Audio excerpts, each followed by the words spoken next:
Et bonjour, bonjour, j'espère que vous allez bien. On se retrouve cette semaine pour faire une petite mise à jour sur mon trouble dysphorique prémenstruel, pour parler aussi de la pilule que je prends maintenant depuis exactement 126 jours. Je vous ai proposé, alors notamment, je ne vais pas vous le cacher, pour m'aider un petit peu à structurer cette vidéo et potentiellement ne rien oublier, mais je vous ai proposé de me poser des questions sur Instagram. Je suis allée voir, alors il y a beaucoup de questions qui reviennent, qui sont similaires, mais j'ai donc toutes vos questions dans mon téléphone et je vais y répondre, et j'espère que ça nous permettra de faire encore une fois une petite mise à jour, de voir un petit peu où j'en suis, qu'éventuellement évidemment ça pourra vous donner des pistes si vous vivez à peu près la même chose que moi. Petit avant-propos, si vous n'avez pas vu cette vidéo, vous ne savez sûrement absolument pas de quoi je parle. On m'a diagnostiqué l'année dernière un trouble dysphorique prémenstruel. J'en parle globalement en long, en large et en travers dans cette vidéo. Si vous ne l'avez pas vue, je vous invite éventuellement à aller la regarder. Je vous mets le lien dans la petite fiche et dans la barre d'infos. Mais bon, si vous avez la flemme, ce que je peux comprendre, qui plus est, c'est une vidéo qui est assez longue. Petit résumé rapide de ce qu'est le trouble dysphorique prémenstruel.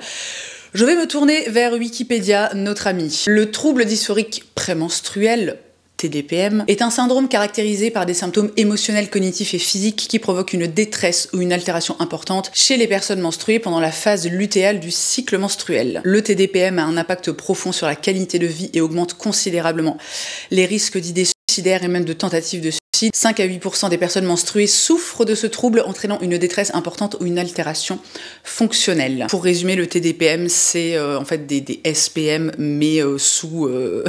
comment on dit, sous stéroïdes, quoi. C'est vraiment un SPM qui est extrêmement vénère, où l'impact est le plus violent et difficile à vivre d'un point de vue en fait psychologique et émotionnel. Et donc si vous avez vu ma vidéo d'il y a quelques mois, vous le savez, ou sinon je pense que vous l'avez compris, c'est ce que je me suis coltinée pendant un paquet d'années, je pense. Je saurais pas vraiment exactement dire à quel moment ça a basculé en fait dans le trouble dysphorique prémenstruel. Et de ce fait, j'ai fini donc l'année dernière par prendre rendez-vous avec une gynéco pour en parler avec elle, pour voir s'il y avait éventuellement des solutions. Et sur ses conseils, j'ai commencé à prendre la pilule en continu, ce qui a donc eu pour effet tout simplement de couper mes cycles. Le but ici, avec une prise de pilule en continu, c'est tout simplement d'obtenir un état hormonal qui soit stable, puisque dans le cas du SPM comme du TDPM, le problème en fait ce sont les variations hormonales. En tant que personne menstruée, et oui, alors je le dis à chaque fois, je dis personne menstruée parce qu'à un moment ça fait pas de mal d'inclure tout le monde. Je le redis aussi à chaque fois, le fait que je dise personne menstruée, ça n'enlève rien à personne, ça fait juste quelque chose de positif qui inclut le plus d'humains possible. Voilà, donc je vais dire personne menstruée, faites avec, ou alors allez voir des vidéos de gens qui disent pas personne menstruée, je sais pas quoi vous dire de plus. Hein. Le souci, donc, quand on est une personne menstruée, c'est qu'on traverse un nombre d'états et un nombre de variations hormonales au cours d'un cycle, donc au cours de... on dit habituellement un cycle dure environ 28 jours, donc en à peine un mois, on traverse plusieurs états hormonaux qui ont évidemment un impact sur le corps, sur l'esprit. On n'oublie pas quand même que les hormones, c'est un petit peu, enfin c'est pas un petit peu, c'est totalement en fait ce qui drive notre corps, c'est grâce à ça, alors en partie, mais je veux dire sans hormones, ça ne fonctionne pas, littéralement. Donc évidemment, quand ça fait constamment, tu vois, comme ça, parfois, la vie peut être un petit peu compliquée, hein. Vraiment, c'est peu de le dire. Et donc, j'ai commencé à prendre la pilule en continu il y a exactement 126 jours. Attendez, j'ai un doute en le disant.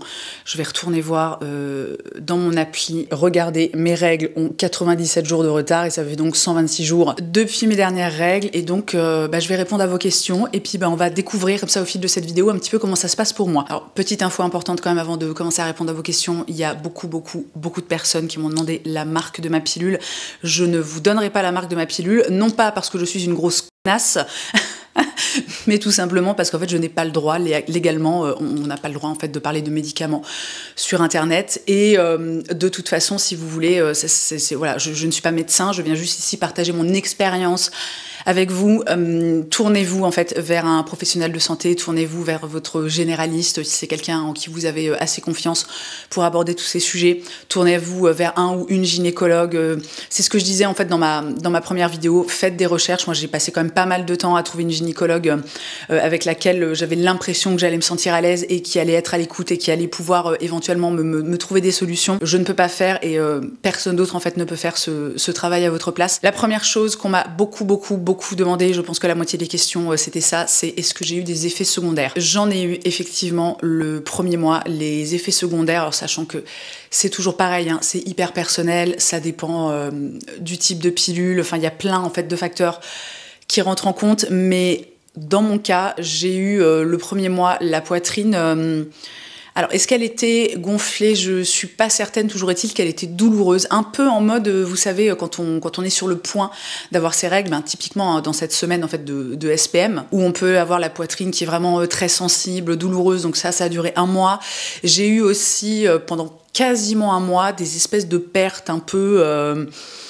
Vous savez, l'équivalent en fait du spotting nul que t'as avant tes règles, le truc qui peut durer 2-3 jours comme ça, un peu marron, un peu genre t'es là.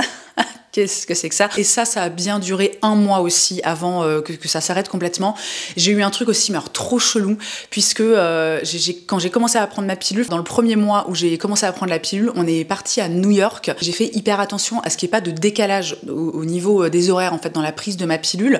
Donc comme je la prends habituellement à 18h et qu'à New York on a un décalage horaire de 6h, je la prenais à midi. Alors, ce qui, dans ma tête, me semblait logique. Mais je ne suis pas certaine que c'était le cas, puisque tout mon séjour à New York, en fait, j'ai eu des pertes de sang.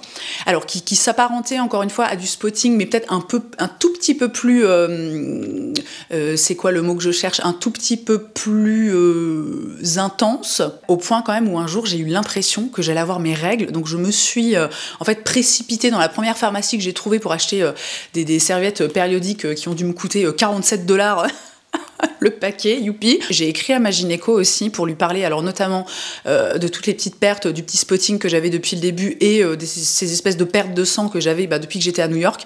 Elle m'a dit que ça pouvait être lié au décalage horaire, voilà, qu'il fallait pas que je m'inquiète. Et à partir du moment où on est rentré de New York, en quelques jours, c'est rentré dans l'ordre. Alors, je sais pas, est-ce que en fait j'ai mal calculé, je sais pas ce que j'ai foutu, mais au niveau des effets secondaires, franchement, c'est la seule chose que j'ai remarqué. On m'a beaucoup demandé aussi si j'avais pris du poids, alors pas du tout, enfin pas que je sache, tout du moins. J'ai pris un peu de poids l'année dernière, mais c'était avant que je commence à prendre la pilule. On m'a pas mal demandé aussi si ça avait eu un impact sur ma peau. Alors en l'occurrence, moi la pilule que je prends, c'est ce que ma gynéco m'avait dit, c'est une pilule qui est assez indiquée quand on a des problèmes de peau. Donc moi de base, j'ai déjà une peau qui se porte globalement très bien, alors notamment parce que j'utilise de la trétinoïne. Partant de là, ça se passe globalement très bien. Après, c'est vrai que j'ai quand même pas mal de problèmes de peau, vous savez, sur le décolleté, un petit peu sur le haut du dos, le haut des bras, etc. J'aurais tendance à dire que ça s'est un petit peu amélioré à ce niveau-là, mais ça n'a pas du tout été révolutionnaire. Alors après, voilà, là, encore une fois, ça fait 4 mois que je prends cette pilule en continu, donc à voir, peut-être que sur du plus long terme, ça jouera aussi sur ces zones un peu problématiques chez moi. J'ai eu aussi pendant un moment, je me tapais un peu des boutons, c'était d'ailleurs au début de l'année, là, je me tapais un peu des boutons sur le menton. Je comprenais pas trop d'où ça venait, mais là, globalement, pas grand chose à signaler. Au niveau de la peau, pour moi, ça se passe très bien, mais encore une fois, c'est une pilule, et je le redis, ma gynéco avait bien insisté là-dessus. Enfin, elle m'avait demandé si j'avais des problèmes de peau. Je lui avais dit que voilà, que ça arrivait, que j'avais pas une peau hyper easy, tu vois, hyper facile d'entretien. Elle m'avait dit, justement, ça va jouer là-dessus, et normalement, ça devrait un peu régler tous ces problèmes de peau. Comment gères-tu la charge mentale de devoir penser à ta pilule chaque jour à la même heure? On me demande si j'utilise une appli. Et alors ça, non mais... alors c'est un truc de fou, je ne sais pas pourquoi ça me gonfle tellement, mais en gros, dès le début, j'ai mis une alarme sur mon téléphone qui sonne à 18h. Moi j'ai choisi 18h parce que je voulais pas la prendre le matin au réveil, parce que parfois le week-end je me lève un petit peu plus tard, et moi j'ai vraiment... c'est pas une pilule que je suis obligée de prendre à un horaire ultra fixe, mais pour moi en fait c'est plus simple d'avoir un horaire fixe, de m'y tenir, et en gros pour la faire courte, 18h c'est l'horaire qui me semblait le mieux adapté. Non mais à chaque fois que mon téléphone sonne à 18h, je sais pas, cette espèce de truc qui sonne tous les jours à la même heure. Je pense que c'est très personnel et que potentiellement je dois avoir vraiment un gros problème psychologique, mais alors moi, ça me crispe, mais à mort. Chez moi, en règle générale, à 18h, on est à table. C'est extrêmement tôt, je sais, mais écoutez, à un moment, notre fils va au lit à 19h, donc il faut bien qu'on s'adapte. Donc en règle générale, à 18h, on est à table. Et alors écoutez, vraiment, c'est trop mignon et je trouve que ça adoucit le truc. Mais en fait, dès que mon téléphone sonne, mon chéri va chercher ma pilule. Alors bon, parfois, il arrive que je pense à la prendre, puisque j'ai pas précisé. Mais en fait, je l'ai toujours dans mon sac pour des éventualités du type, eh ben, à 18h, je suis pas chez moi. Ou alors, on part en week-end. Évidemment, l'idée, c'est vraiment de l'avoir toujours sur moi pour être sûr de pas l'oublier. Et donc, quand mon téléphone sonne à 18h, mon chéri est trop mignon parce qu'il va quasiment toujours me la chercher. Et en fait, je trouve que ça adoucit le truc parce que c'est comme si j'étais pas toute seule à y penser. Et d'ailleurs, littéralement, en fait, je ne suis pas toute seule à y penser, puisque régulièrement, s'il me voit pas, par exemple, la prendre à 18h, il va me poser la question, il va me dire, est-ce que tu as pris ta pilule? Et ça, je trouve que c'est hyper cool et que pour le coup, ça allège en fait la charge mentale. Et il y a un côté où tu te sens pas... j'allais dire toute seule dans ta galère. Alors vraiment, toute mesure gardée. Mais j'espère que vous voyez ce que je veux dire, quoi. C'est juste cool d'avoir l'autre, en fait, d'avoir la personne avec qui on vit, qui s'investit en fait dans ce truc, quoi. Donc, je sais pas si c'est la meilleure façon de faire les choses. Je sais qu'il y a des personnes qui ont tendance à la prendre, à la laisser sur leur table de nuit et à la prendre quand ils vont se coucher. Pour moi, encore une fois, je pense que c'est pas le meilleur plan. J'aurais tellement vite fait quand on part en week-end et qu'on dort pas chez nous, je sais pas, pendant 2-3 nuits, j'aurais tellement vite fait d'oublier ma pilule sur ma table de nuit. Alors, il y a absolument aucun ordre ni aucune organisation dans la façon dont je réponds aux questions. Je les prends vraiment dans l'ordre dans lequel elles arrivent. On m'a demandé comment diagnostiquer un trouble dysphorique prémenstruel, tout simplement en s'adressant à un professionnel de santé. Ça peut être diagnostiqué par un médecin généraliste, par une sage-femme, par un ou une gynéco. Évidemment, c'est toujours pareil. À l'heure actuelle, on a quand même, avec Internet, accès à des tas d'infos et à des tas de témoignages. En fait, je sais que suite à ma première vidéo, j'ai eu un nombre de commentaires et de DM, mais pas possible, de personnes qui m'ont dit, mais en fait, ce que tu racontes de ta vie, de ce que tu subis, ce que tu vis, ce que tu ressens, c'est moi à 100%. Je pense que j'ai un trouble dysphorique prémenstruel. Et alors, je suis pas team auto-diagnostic, mais je pense quand même qu'à un moment, on est quand même capable, quand on est face à des symptômes en fait qui sont aussi exacerbés, aussi importants, je pense que globalement, on est quand même capable de dire, ok, mais en fait, c'est exactement ce que je vis. Néanmoins, l'idée avec tout ça, c'est pas de juste rester avec, entre guillemets, son autodiagnostic. C'est déjà, je trouve que c'est important d'avoir un diagnostic qui est posé par un professionnel de santé parce que c'est quoi le mot? Ça concrétise les choses, ça légitimise. Je crois que c'est ce mot que j'ai envie d'utiliser. Ce qu'on ressent, ce qu'on vit. Une fois de plus, j'en parle plus en détail dans ma première vidéo, mais moi je sais que ça a été incroyable en fait d'avoir ce rendez-vous avec cette gynéco qui a écouté ce que je lui ai dit, qui a reconnu en fait ce que je ressentais. Ça a été vraiment une libération, mais incroyable. De toute façon, en fait, pour la suite, pour ce qui est des traitements, trouver d'éventuelles solutions, il faut en fait être accompagné par un professionnel de santé. Je me permets de faire une petite coco du montage parce que il y a un point que j'ai oublié d'aborder et qui me semblait quand même important et dont en plus il me semble que je n'ai pas parlé dans ma première vidéo, qui est le lien, alors je veux dire le lien potentiel entre la dépression et le trouble dysphorique prémenstruel. Quand j'ai eu mon premier rendez-vous avec ma gynéco, elle a eu en fait accès à mon dossier médical, ce qui lui a permis de voir que j'avais déjà eu une phase dépressive dans ma vie.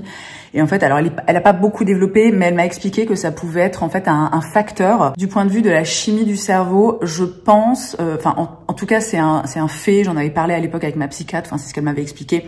Qu'en fait, à partir du moment où on a déjà fait une dépression, on peut développer une forme de, alors pas de fragilité, mais on peut être plus enclin à refaire une dépression. Et ma gynéco avait donc fait un lien entre ma dépression en 2021, je crois, et le fait que j'ai développé ce trouble. Donc je tenais quand même à le mentionner parce que je trouve que c'est intéressant. Et j'ai eu, notamment j'y repense maintenant, et c'est vrai que j'en ai pas du tout parlé dans la vidéo, mais quand même quelques personnes qui m'ont demandé comment faire la différence en fait entre potentiel TDPM et une dépression, parce que c'est vrai que le trouble dysphorique prémenstruel, on a beaucoup de symptômes en fait dépressifs, et c'est vrai que c'est assez perturbant. Donc là, encore une fois, enfin franchement, je vais répéter la même chose, mais je trouve que c'est primordial. Adressez-vous à un professionnel de santé. Vraiment, je pense qu'il n'y a pas d'autre solution pour éventuellement différencier. Est-ce que j'ai un trouble dysphorique prémenstruel? Est-ce que je suis en dépression? Il faut aller voir des gens dont c'est le métier. Il faut en parler. Je pense que c'est important aussi de s'observer, de voir est-ce que, parce que par exemple, alors moi, quand j'étais en dépression en 2020, c'est constant en fait quand t'es en dépression. Alors bon, moi en l'occurrence j'avais les antidépresseurs, c'est quand même souvent le cas quand t'es en dépression. Mais en gros la dépression, on est quand même dans un état qui est assez linéaire jusqu'à ce que la dépression soit guérie. Le trouble dysphorique prémenstruel, si éventuellement ça peut aider, il faut bien garder à l'esprit qu'on reste quand même dans quelque chose qui est variable, qui suit en fait les variations hormonales. Donc on va avoir des moments, donc avant les règles, qui vont être très difficiles, où on va vraiment être dans un état dépressif assez profond. Et puis limite en fait du jour au lendemain, pouf, tout va mieux. Voilà. Alors je sais pas si ce sera aidant de vous dire ça, mais je tenais quand même à le dire. Et je vous laisse retourner à la suite de la vidéo. Évidemment, il y a eu 1 milliard de questions sur comment je me sens, mon humeur, le moral, le niveau d'énergie depuis que j'ai commencé à prendre la pilule. Alors, pour faire les choses de façon un peu chronologique, quand j'ai commencé à prendre la pilule, j'ai eu, je dirais, pendant 2 semaines, j'étais un peu down. Je pense que j'étais un peu dans un état, comme dans un état de SPM, donc quelque chose de pas très violent, mais quand même moral un peu en berne, assez irritable, pas très motivé quoi globalement. Ma gynéco m'avait prévenu que ça pouvait se passer comme ça, notamment parce que sur un cycle en fait où on n'est pas sous pilule, enfin sur un cycle en fait où, comment dire, vous prenez un cycle féminin, vous avez la période avant les règles, donc typiquement la période de SPM ou de TDPM, vous êtes vraiment au fond du seau, vos hormones sont basses, c'est horrible, ensuite vous avez vos règles, et ça commence en fait à remonter, et une fois que les règles sont terminées, on est globalement en fait entre ces règles et sa date d'ovulation, on est dans un truc où on a plein d'énergie, où on a un super bon moral, où tout va bien. Et là en fait ma gynéco m'avait prévenu que ça pourrait être un petit peu entre guillemets altéré de par la prise des hormones. Ça a été le cas le premier mois, et alors après ça a été, franchement j'ai passé 2 mois et demi, mais le feu de Dieu. J'avais un moral mais de ouf. J'étais de super bonne humeur tout le temps, et j'étais surtout d'une humeur stable. Au niveau de mon humeur, de mon entrain, de mon énergie même, ça a complètement vraiment révolutionné les choses pour moi, et même au niveau physique, puisque, bon, ça fait un moment que j'en ai pas parlé, mais si vous êtes très assidu, que vous me suivez depuis pas mal de temps, vous savez sûrement que moi j'ai beaucoup de douleurs en fait physiques. J'ai des douleurs aux articulations, j'ai très facilement des espèces de tendinites, enfin voilà, j'ai toujours mal quelque part, et pendant cette période-là, les 2 mois et demi, 3 mois qui ont suivi le début de la prise de la pilule, mais franchement, enfin, c'était incroyable. J'étais vraiment dans un état complètement ouf, vous l'avez compris, hein, dans un sens positif. J'avais encore quelques douleurs, mais c'était tellement, en fait, amoindri. Personnellement, comment je l'explique? Tout simplement par le fait que dans les variations hormonales, en fait, qu'on subit au cours d'un cycle, il y a des hormones qui sont anti-inflammatoires, et quand ces hormones en fait anti-inflammatoires baissent, et si on a déjà de base un état d'inflammation quelque part dans son corps, tout simplement à un moment c'est juste de la logique, en fait l'inflammation prend plus de place, se développe, et c'est pour ça notamment que moi j'avais noté ces derniers mois que juste avant mes règles j'étais souvent aussi dans une souffrance physique qui était assez intense, justement parce que l'effet anti-inflammatoire de certaines hormones était voilà, le truc était dans les choux quoi, si tu veux. À la louche pendant 3 mois, mais le top du top. J'étais vraiment en mode, putain, mais ma vie est révolutionnée, c'est incroyable, la vie est fabuleuse, mais pourquoi j'ai pas fait ça avant? Et si je vous avais tourné cette vidéo, il y a, allez, ne serait-ce que 3 semaines, j'aurais eu un discours, et c'est vraiment marrant quoi, mais j'aurais eu un discours enfin assez différent, non pas radicalement différent de celui que je vais avoir aujourd'hui, mais disons que mon expérience en fait était quand même assez différente, puisque le mois, on est quoi? On est au mois de février au moment où je tourne cette vidéo. Au mois de janvier, j'ai ressenti en fait des symptômes de SPM. Du jour au lendemain, j'ai commencé à me sentir un peu pas bien, tu vois, pas un moral pas ouf, assez déprimé. Beaucoup aussi dans cet état d'esprit que moi je trouve très typique en fait du SPM et du TDPM, de je suis nulle, je suis moche, je suis con, mon mec va me quitter, enfin vraiment, vous savez, le délire. Enfin n'importe quoi, le cerveau qui part en vrille quoi. Et au début j'ai mis ça sur le coup de la fatigue en fait, du manque de sommeil, parce que le mois de janvier, moi ça a été un mois qui a été assez chargé, j'ai été pas mal sollicitée, j'ai beaucoup travaillé, et je me suis dit ça doit être ça, tu vois, j'ai juste besoin de me reposer un petit peu, de prendre un petit peu de temps pour moi. Il s'est avéré que ça passait pas trop, donc j'ai fini par aller voir dans mon appli de suivi de règles, qui comme je l'utilise en fait depuis 10 ans, et que c'est une appli en plus qui est extrêmement bien foutue. Alors juste pour info, parce qu'il y en a sûrement qui vont poser la question, moi j'utilise l'appli Clou, et en fait j'ai beau ne pas avoir eu mes règles depuis plus d'une centaine de jours, mon appli était encore capable de prévoir mes cycles, alors les cycles qui n'ont pas eu lieu. Je pense que ce n'est pas du tout clair ce que je suis en train d'expliquer. Bref, pour essayer de la faire concise et claire, je suis allée voir dans mon appli, et il s'est avéré que j'étais pile dans une période de SPM, c'est-à-dire que si j'avais continué à avoir mes cycles normaux, j'aurais été pile dans une période de SPM, et là je me suis dit alors honnêtement, quand tu passes 3 mois au top de toi-même et que d'un coup on te reprend ça en mode allez hop c'est fini, je vous avoue que je l'ai pas très bien vécu. Alors ça a duré je pense que ça a duré 2 semaines, quelque chose comme ça. Là maintenant, je suis vraiment revenue à un état, très très stable, et mon moral est très bon, l'énergie est bonne, enfin vraiment tout va bien. Mais ça m'a un peu, je sais pas ce que c'est le mot. En fait, c'est ce que je disais à mon mec quand je lui en parlais. Premièrement, j'ai trouvé ça super cruel. Et vraiment cette idée qu'on m'a donné une espèce de, d'utopie, un truc, un Eldorado, tu vois, un état mais absolument génial que j'avais pas connu depuis littéralement des années, et d'un coup en fait on m'a repris ça et je suis retombée dans quelque chose de subi quoi. Alors on n'était pas dans les symptômes du trouble dysphorique prémenstruel, c'est-à-dire que j'avais pas d'idées suicidaires, ou j'étais pas vraiment complètement, vraiment dans un état dépressif, mais j'étais pas bien quoi, tu vois. Et dans un premier temps j'ai trouvé ça super bâtard quoi. Et dans un deuxième temps, et c'est encore un peu l'état dans lequel je me sens aujourd'hui, je me sens en fait déstabilisée, parce que je pensais avoir trouvé vraiment un rythme de croisière, en fait, quelque chose qui allait être maintenant linéaire, lisse, avec, alors évidemment, parce que la vie ça reste la vie, et parfois on est fatigué, et puis parfois il y a des trucs qui vont pas, on a des problèmes, donc on peut pas non plus tout le temps avoir le moral au top du top, tu vois. Mais aujourd'hui en fait je suis un peu dans un état de j'ai l'impression de marcher sur des œufs quoi. Je comprends pas très bien ce qui s'est passé, pourquoi ça s'est passé comme ça. Alors une des pistes que j'ai, c'est bien évidemment l'alimentation, et notamment le sucre, parce que apparemment ces dernières semaines là, je me nourris un peu comme un raton laveur si vous voulez, c'est vraiment pas ouf, et j'ai beaucoup de mal en fait à reprendre la main sur cette partie de ma vie, vraiment très très compliquée en ce moment. Et l'autre théorie que j'ai, c'est que ça fait en fait tout simplement partie de la mise en place de ce nouvel état en fait pour moi.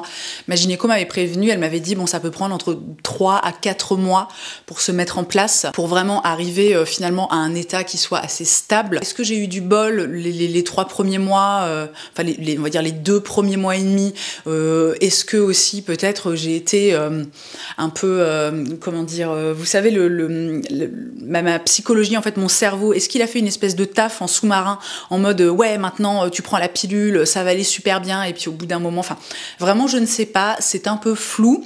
Là à l'heure actuelle, honnêtement, j'attends de voir comment se passent les prochaines semaines, les prochains mois. Éventuellement je reprendrai rendez-vous avec ma gynéco pour en parler avec elle si jamais ça se représente.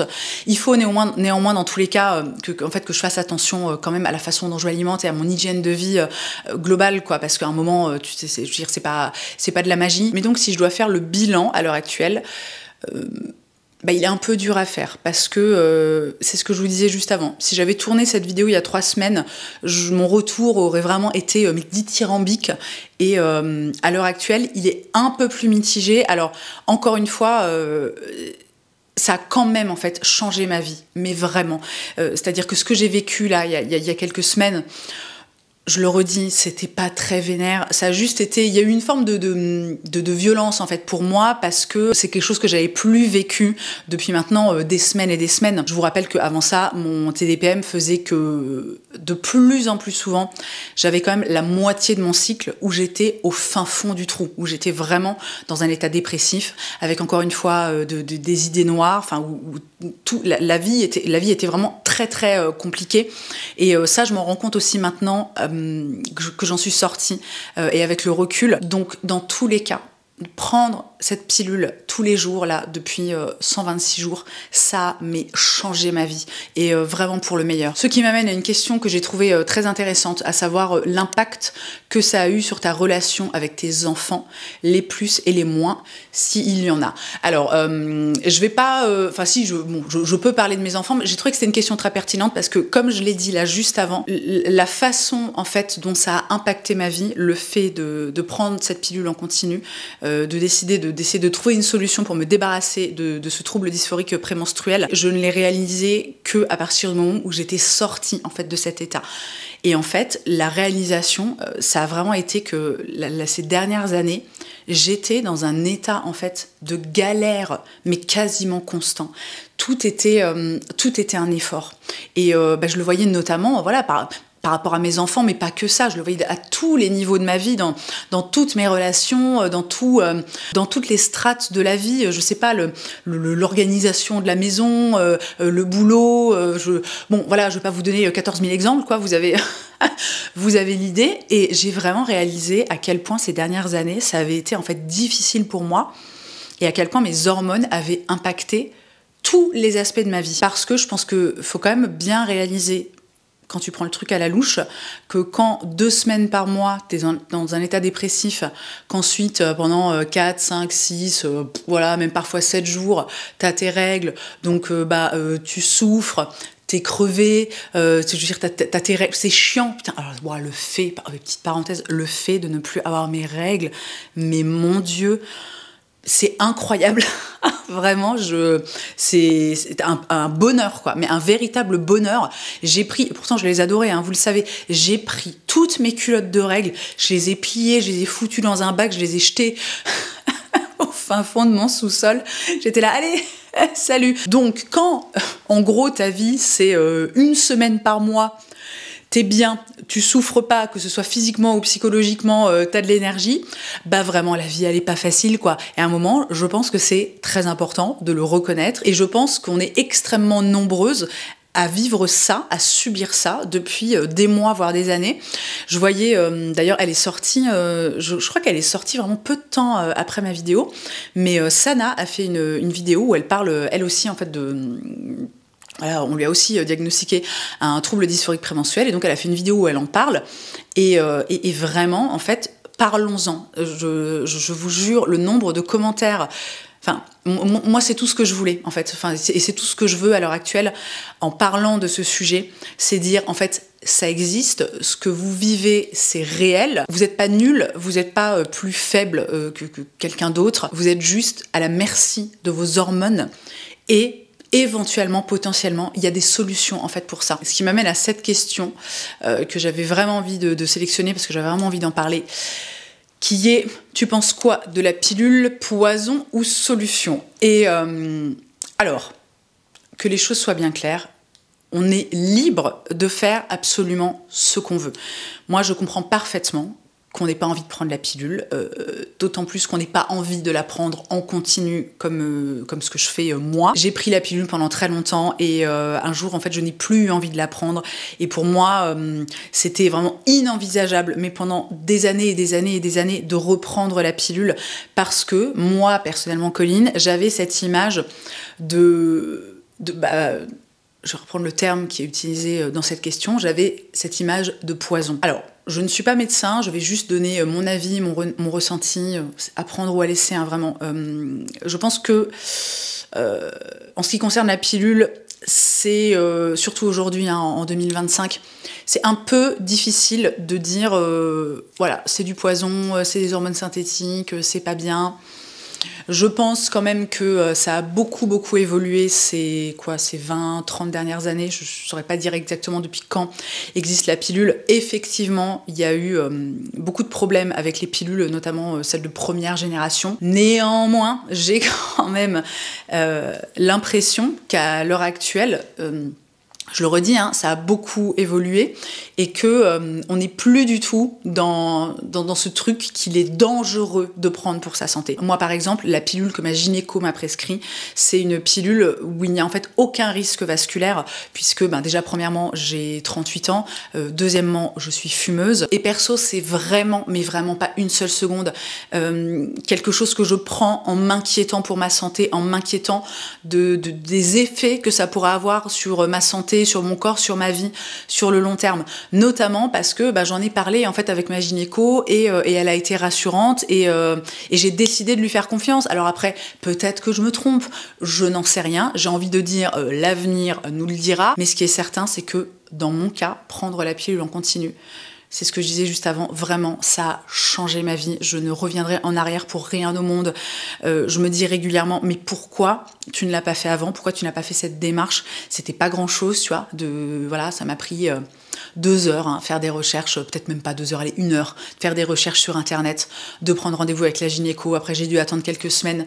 Et en fait, ça a réglé mon problème, ça a réglé toute ma souffrance. Et encore une fois, j'entends complètement, et vraiment je respecte le fait qu'on n'ait pas envie de prendre la pilule. Mais je pense qu'à un moment, c'est important de se poser les bonnes questions, à savoir pourquoi on ne veut pas prendre la pilule. Et c'est important aussi de faire la balance bénéfice-risque. Je ne sais pas si c'est une bonne façon de formuler les choses, mais je reprends mon exemple. Dans mon cas, j'ai premièrement une pilule qu'on m'a donnée en me disant qu'elle ne comportait pas de risque pour ma santé. Alors, une fois de plus, hein, on ne sait jamais, je veux dire, on n'est jamais à l'abri de rien. Mais deuxièmement, j'ai une pilule qui a significativement, excessivement même, j'ai envie de dire, amélioré ma vie. Donc vraiment, la balance, elle est complètement... voilà, le fait que j'avais pas très envie de prendre la pilule, que j'étais là, oui, mais ouais, mon mec, il a fait une vasectomie, à quoi ça sert, hein? Allez hop là, franchement, ça a été balayé en 2 secondes, quoi. Notamment parce que, encore une fois, ma gynéco a trouvé les bons mots pour m'expliquer que l'idée, c'était pas d'avoir un moyen de contraception, donc de ne pas tomber enceinte et de ne pas avoir un enfant supplémentaire. L'idée, c'était vraiment juste de rendre ma vie plus belle, de me redonner en fait accès à un état qui soit à peu près stable, de me redonner en fait accès à la joie de vivre, à l'énergie, etc. quoi. Et cette histoire de balance, malheureusement, il y a que vous qui pouvez la faire, quoi. Moi, je vous conseille vraiment, parce que je pense qu'il doit aussi peut-être y avoir des questions de fertilité qui entrent en jeu. Alors, moi, c'est pas une question que je me suis posée, parce que, encore une fois, mon mec a fait une vasectomie il y a des années. On était entièrement d'accord sur le fait qu'on n'avait pas envie d'avoir d'enfants supplémentaires, mais quand on n'est pas dans le même cas de figure que moi, par exemple, je pense que, et vous me direz dans les commentaires, hein, si c'est peut-être quelque chose qui vous questionne, mais je pense qu'il peut y avoir ce sujet de si je prends la pilule maintenant en continu, si je coupe mes cycles, donc si je passe dans quelque chose d'artificiel, vous voyez, mais qu'un jour j'ai envie soit d'avoir un enfant, soit d'en avoir un deuxième, un troisième, enfin voilà, peu importe, qu'est-ce qui va se passer, quels vont être les impacts, est-ce que je ne vais pas regretter cette décision? Franchement, moi si j'ai un conseil à vous donner, c'est... parlez-en, en fait, avec un professionnel de santé. Tout simplement, parlez-en avec une ou un gynéco, avec quelqu'un dont c'est le métier. Moi, personnellement, je ne suis pas capable de dire si la prise de la pilule, ça impacte ou non la fertilité. Voilà, je n'en sais rien. Je ne suis pas médecin, je ne suis pas gynéco. Mais... j'insiste, il y a des personnes dont c'est le métier qui ont accès à des informations, à des études, et il faut en parler. Ça coûte pas grand-chose en fait, juste de prendre un rendez-vous et de prendre, je sais pas, 30 minutes de son temps pour en parler avec quelqu'un dont c'est le métier. C'est, je pense, le meilleur conseil que je peux vous donner. Et je suis retournée voir vite fait s'il y avait des questions supplémentaires qui étaient arrivées. Alors, bon, il y en a en l'occurrence, mais on reste en fait sur les mêmes thèmes. Donc je pense que j'ai fait le tour de cette vidéo et j'espère vraiment qu'elle vous aura apporté des informations pertinentes. J'espère que ça aura répondu à vos questions. J'espère peut-être, comme souvent avec ce genre de vidéo, que ça aura peut-être ouvert une petite porte ou une petite fenêtre, une petite meurtrière, tu vois, dans un coin de votre esprit. Si vous souffrez de SPM ou encore pire de troubles dysphoriques prémenstruels, je vous souhaite vraiment de trouver des solutions, de trouver une solution qui vous convienne. Je l'ai déjà dit 15 000 fois, mais je vais le redire, consultez, vraiment, allez voir des médecins. C'est pas toujours facile, parce que parfois, on tombe sur des personnes qui nous correspondent pas, ou alors qui sont... Enfin, clairement, voilà, les médecins sont des humains comme les autres, et parmi ces humains, il y en a qui sont vraiment des connards, hein, on va pas se mentir, mais il existe vraiment des médecins qui sont géniaux, qui ont envie en fait de vous aider, de faire en sorte que vous vous sentiez mieux, qui ont envie de vous aider à trouver des solutions. Essayez de pas vous décourager si jamais vous avez une ou plusieurs mauvaises expériences. Et sur ces bonnes paroles, eh bien, je vais m'arrêter là. Merci d'avoir passé ce moment avec moi. Si vous avez apprécié cette vidéo, n'hésitez pas à la liker. Vous pouvez aussi bien évidemment vous abonner, ainsi que me retrouver sur Instagram et sur TikTok. On a repris, je le dis à la fin de chaque vidéo, à un moment je vais arrêter, mais on a repris du service sur TikTok. Donc si vous avez envie de me voir de façon plus régulière, eh bien n'hésitez pas. Et dans tous les cas, merci d'avoir passé ce moment avec moi. Je vous souhaite une très belle journée. Je vous embrasse et je vous dis à jeudi prochain.